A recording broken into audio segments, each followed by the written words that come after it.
একসময় কারেন্সি যে শুধু প্রযুক্তি জগতের মানুষের বিনিয়োগ ক্ষেত্র হিসেবে মনে করা হতো, সেই ধারণা পাল্টে গেছে বিপুল পরিমাণে ব্যক্তিগত সম্পদ অর্জনের ক্ষেত্রে ক্রিপ্টোকারেন্সি বিনিয়োগের সেরা মাধ্যম। এমনটাও ভাবছেন কেউ কেউ। ফলে বেশ ভালো সময় পার করছে ডিজিটাল এই মুদ্রা। চলতি বছরে এই দাম বেড়েছে দ্বিগুণেরও বেশি। এই ধারাবাহিকতায় সম্প্রতি প্রথমবার বিটকয়েনের দাম $1,00,000 অতিক্রম করেছে।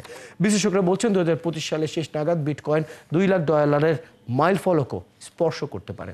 তানহাজুলের প্রতিবেদন। বেশ কয়েকদিন ধরেই ডিজিটাল মুদ্রা বা ক্রিপ্টোকারেন্সি ব্যবসায়ীরা ব্যস্ত সময় পার করছেন। যুক্তরাষ্ট্র নির্বাচনে ডোনাল্ড ট্রাম্পের জয়ের পর এই বাজারে দুর্দান্ত পারফর্ম করছে বিটকয়েন। ইতিহাসে এই প্রথম বিটকয়েনের দাম $1,00,000 অতিক্রম করেছে।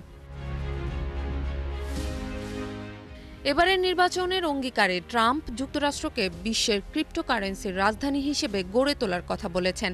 এছাড়া ক্রিপ্টো রিজার্ভ স্থাপন ও ক্রিপ্টো বান্ধব নীতিগুলোকে আরও শক্তিশালী করার কথাও বলেন তিনি।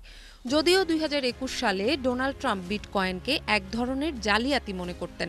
এরপর অর্থনীতিতে এই ভার্চুয়াল কারেন্সির প্রভাব দেখে তার মতি পাল্টেছে। এদিকে বিটকয়েনের দাম বৃদ্ধিতে ক্রিপ্টোকারেন্সির প্রতি মানুষের আস্থা বাড়ছে।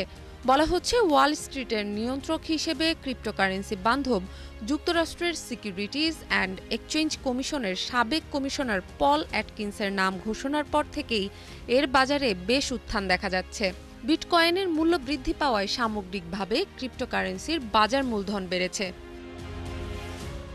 কয়েন মার্কেট ক্যাপের তথ্য বলছে ক্রিপ্টোকারেন্সির বাজার মূলধন এখন 3.3 ট্রিলিয়ন বা $3,30,000 কোটি।